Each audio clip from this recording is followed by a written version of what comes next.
Well, hey, guitar learners, this is lesson 2. It's been a little while since I came up with one.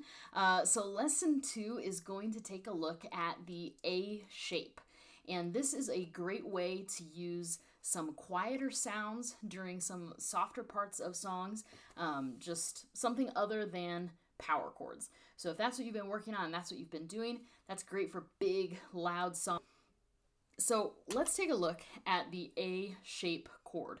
So I typically play my A with these 3 fingers on acoustic as well as electric. So that's in there. Now, what makes up an A chord? Well, we have the A root on the A string, but we also have the D string, and that note is an E.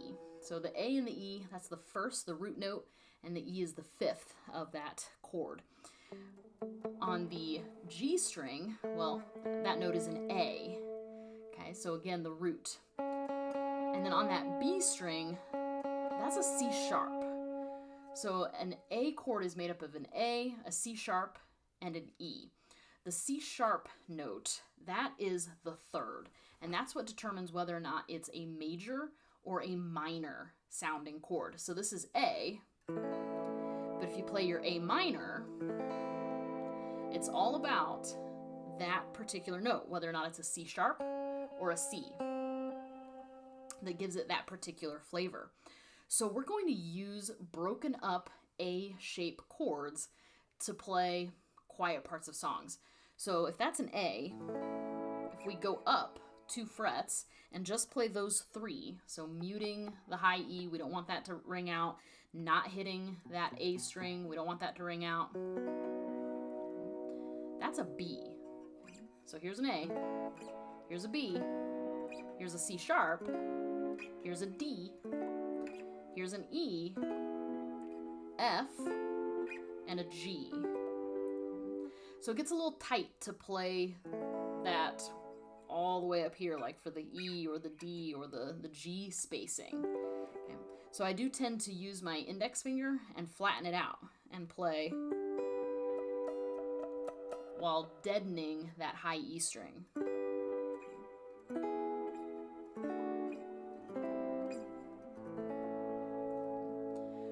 So if you can get used to flattening out your index finger and laying it over those 3 strings, the B, the G, and the D, okay, you can play all the way up and down. So you can play that whole chord, all 3 of those strings, for quiet songs. So let's say you're playing a D, a C, and an E minor. So here would be my D, here would be my C.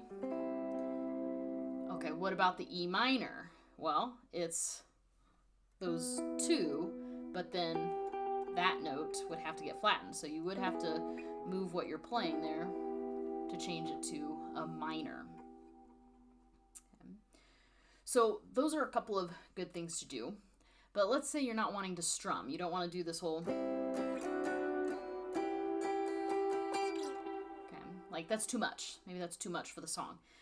So you can use your fingers. I tend to tuck my pick with my middle finger. You can use your thumb and your index finger and just play 2 notes. So now I'm switching and using my middle finger and my ring finger. And instead of playing the whole D, I'm just going to play...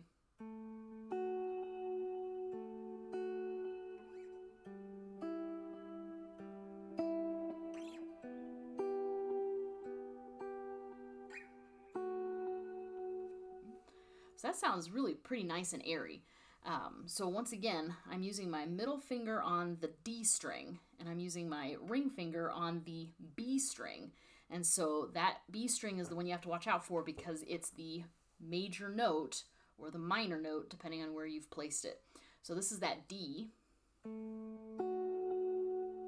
Here would be C. And if I want to go to the E minor, well, yep, my middle finger is in the same spot on the D string, but my pinky now, or not my pinky, but my pointer finger is now on the flattened note, so making it minor.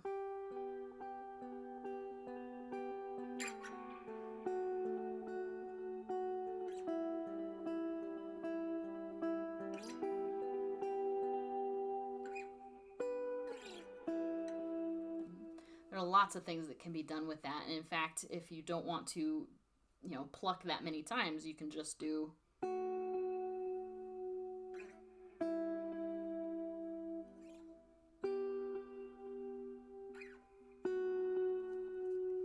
so if you memorize where all of those are, where your A was to begin with, your B, your C, your D, your E, your F, all the way up to your G, that opens up a lot of notes that you can play. In fact, you can do your A all the way up here on the 14th fret.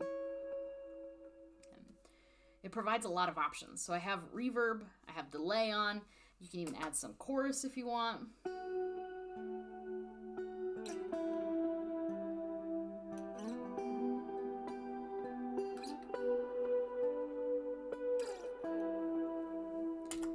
So lots of options with that. You can even strum.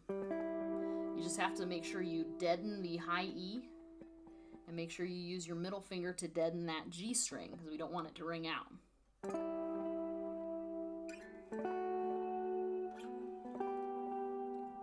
Or you can pick with the, you can pluck with the pick.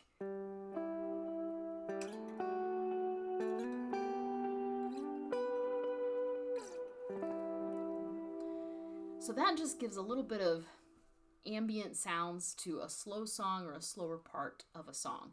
And it's all based around the A shape and creating a major or a minor particular sound. So give that a shot. Try out those chord shapes. Try out those different pieces, whether it's the full strum, changing to the minor.